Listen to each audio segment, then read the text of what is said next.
Hey everyone, it's Jen May here. Wanted to do a quick training on developing your networks, list building, contacting the people you know, and follow up. So the first area, of course, is developing your networks. So number one is be absolutely transparent and authentic with the people that are in front of you.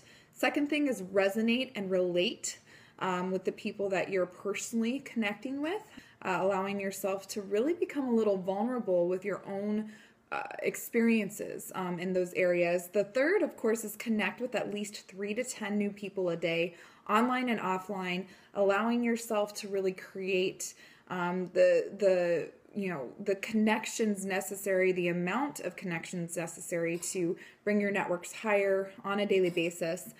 Do not sell. Definitely put yourself in a position where you get to know people.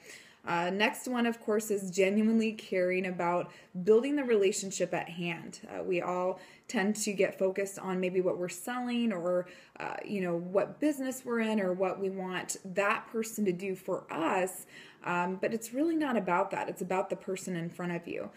Complimenting and encouraging others is a huge part of attracting the people that you truly want to help. And I do believe you can do that indirectly and directly, being supportive to others, even if they haven't said yes to you, even if they haven't shown interest yet. Absolutely solely showing support for that person and the decisions they make in their life and where they're at. Make yourself very present in a high-level area. So this can be local and it can be online. No matter if you're, joining a Zumba class or a gym, maybe a networking group locally, or if you're online, and you're hanging out on Facebook, find the areas where there's high-level networks. So fan pages, groups, different places where you can connect with others that are directly and indirectly within your niche, and you can really open up those friendships and those relationships. Last but not least, be consistent with your presence. Again, this is online and offline. You cannot go and, build those friendships and those relationships and then disappear for 3 weeks and expect them all to still be there. It's a consistent day in, day out effort that really creates that, hey, I want to see what Jen's up to, or I want to see what Susie's up to. What is she, doing today? What, words of inspiration is she going to share? Number 2 is building your list. And in this one, I have quite a few of them. As you develop your networks, you definitely want to be aware of those who stand out. I've done this multiple times within my business, and just looking at where people have, they create value, they have an impact on other people's lives, they have great people skills, maybe they're, really making or they're creating an influence over others and their decisions. So really just seeing those who stand out. Maybe it's just a person who's in a situation who needs what you're offering. Well, the next one is something that I personally have learned through my own, not only own experiences, but really just different personal development trainings through like Danny Johnson, who really expresses the importance of running the conversation. So if you're the one asking the questions, you're the one focused on the person is talking more than you're talking, then you're in the right place. You've put yourself in a position where you can learn from them what they need, what their why is, maybe how they want to make a change in their life. A few more is be aware of the why. So when you are asking the questions,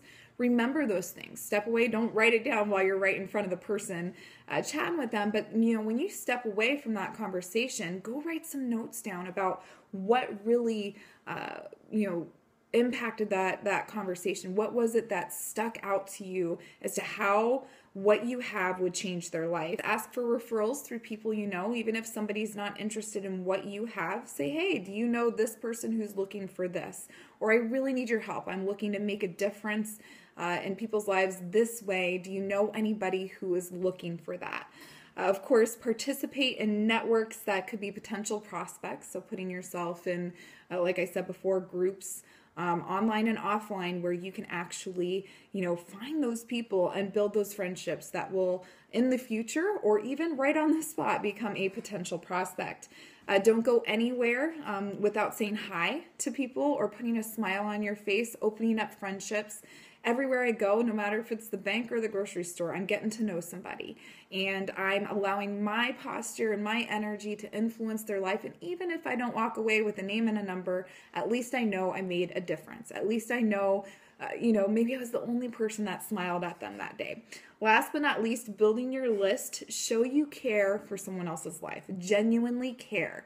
It's not always about them saying yes. Actually, it's not about them saying yes at all to what you have. It's about what you can do for them, how you can make a change in their life, and how you can impact their life. So definitely for sure, make sure you have that genuine care when you are building your list. And when you intertwine number 1 with number 2, so developing your networks, as you're doing that, you can find those people to build your list and add those 3 to 10 names to your list every single day. Next one is contacting the people you know.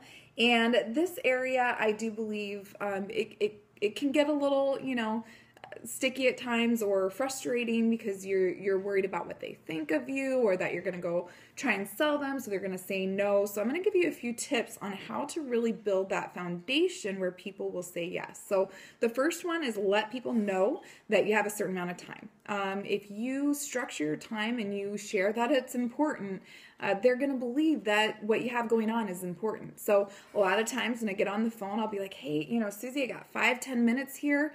I definitely don't want to, waste your time, or I definitely don't want to devalue your time. And I really wanted to give you a call because of X, Y, Z. So let them know you have a certain amount of time from the get-go. Start every conversation with compliments and questions. Do not go straight into, hey, I have this and this and this for you, especially if you haven't talked to the person in a while.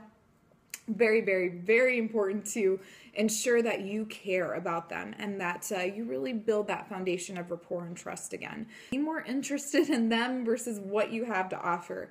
If you are interested in the person in front of you, they're going to feel that and they're going to know that. It's going to entice them to want to say yes. Keep it simple and energetic.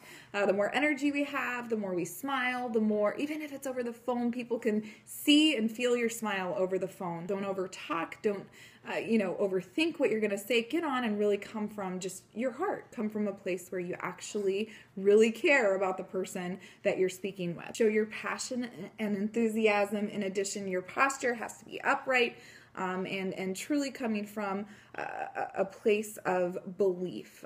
Belief in everything that you're saying to them, what you're sharing.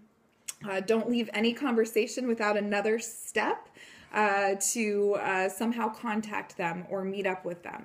So if you're sharing, say, your product or opportunity in a very nonchalant way, I highly suggest not saying I have this product or opportunity, but if you're sharing something with somebody that you believe will change their life, you want to make sure that you, at the end of the conversation, even if they don't have time right then or they can't make it to the meeting that you're inviting them to, that you find out within, preferably 24 to 72 hours what they do have available. So what I start off with is making sure I give them 2 times I'm available over the next 24 hours or the next meeting that I'm setting up.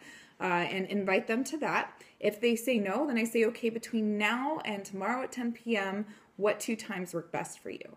And usually they'll give you a time or they'll let you know that they're not available then. So then I go into over the next 72 hours and the next 3 days. Try and keep it short and sweet.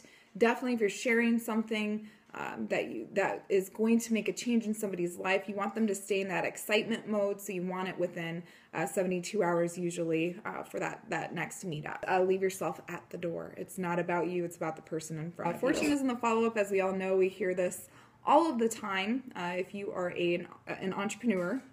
But with this, I want to give you some key tips how to do this successfully and how to really have people wanting to say yes, wanting to work with you, or wanting to participate in the services or the product that you're offering. The number one thing I encourage people to do is to share rapport, share rapport, share rapport. So as you're following up, I suggest following up once a week with the people that are on your list. And the first time you're going to share what you have, and you're going to be open and honest. You're going to ask those questions, you're going to compliment them, and then you're going to share what you have and get them into a place where you're doing, that contact back and forth, and they're hearing about that offer. The second time, if maybe they don't follow through and they don't go to a meeting, maybe they do flake out and they don't answer your phone call, do not get disappointed. The next time you follow up with them, which should be the next week, you want to build rapport. So what I do is I don't even mention what I talked about the week prior. I see how their family's doing, how work's going, preferably focused on their why area. So if they're upset with their job, or they're not happy with, the amount of time that they, don't have with their family, that's where I'm going to sort of highlight and see how it's going, which will remind them of the changes they want to make in their life. Stories sell and facts tell. So don't go through a whole list of every reason why you have the best. You have the best thing that they should be signing up for. You really want to go over, the story that would relate with what they have going on. So, single mom in poverty, you're going to share a story about a single mom in poverty that created success. Someone who needs to lose weight, you're going to share a story about somebody who lost weight. Someone who, needs more time with their family. You're going to share a story of, somebody who needs more time for their family. And this can go in any type of business that you're in. You just want to make sure that you're absolutely solely sharing stories and not facts. Become very consistent with your follow-ups. It's not, maybe you spoke to somebody this week, and if you wait 2 months and try and get back to them, they're not even going to remember what you talked about. So you got to make sure at least every week, I honestly believe every week is the best way to follow up. Be blunt in a loving way. I used to be afraid to do this, but I do believe that we disservice people if we don't let them know what we see in them. We don't let them know their potential and the changes they can make in their life. So if you have something that can make that change in somebody's life, let them know. Say, hey, Susie, you're an awesome, awesome woman. You have a lot going for you. You're great with people. You've been focused in on business and entrepreneurship for the last 10 years, and I really respect that about you, and I really appreciate that about you, and that is why you would be amazing at this. I feel like I disservice you if I didn't share this, if I didn't come back and say, hey, Susie, you got to do this. Let people know how much you believe in them. In addition, don't treat people like dollar signs. People know when they're being sold. People know when they're being told to do something potentially maybe they're not ready for. So you absolutely want to focus in on how you can help them. And one of the best sort of ways I communicate this is like, hey, Susie, I definitely am not here to sell nor convince you. I'm here to help people who want to help themselves. And that's what's most important. So you won't see me trying to make sure that you sign up at the end of this phone call. It's really about what I can do in your life. Let's chat a little bit. What's going on in your life? Become passionate about their why. Put yourself in their shoes. When they're sharing what's going on in their life, like literally put yourself in their shoes. Envision how that would be so that care is really shining through your heart as you're speaking with them. Don't get lost in the no's. We all know that, especially as an entrepreneur, this happens. We're going to get no's. It's going to happen. No's just a no for right now. And most importantly, your job isn't to have everyone say yes. It's to help the people who want to help themselves, to really make an impact in the lives of the people who are ready. It takes the average person about 7 to 12 times of seeing something and hearing it before they actually make an official decision. So don't get discouraged if the first time they say no. And even if it's past 12 times, guys, you never know what you could potentially do in somebody's life. I know 3-4 years in business, I've had many people I spoke to that long ago actually say yes and come to me and say, I'm ready now. You want to set aside daily time to follow up. So making sure that, you're not overwhelming yourself, but if you're following up with at least 5 to 10 people a day, you definitely have a lot in store in your future of people saying yes, people showing up to whatever meetings you're setting up, people actually following, what you're sharing and what you're doing. So with that said, develop your networks, build your list, contact the people you know, and run through your follow-ups. So I hope this has helped you, and if you do have any questions, let me know. You can contact me anytime, and I appreciate you all. Have a beautiful, beautiful day. Bye-bye.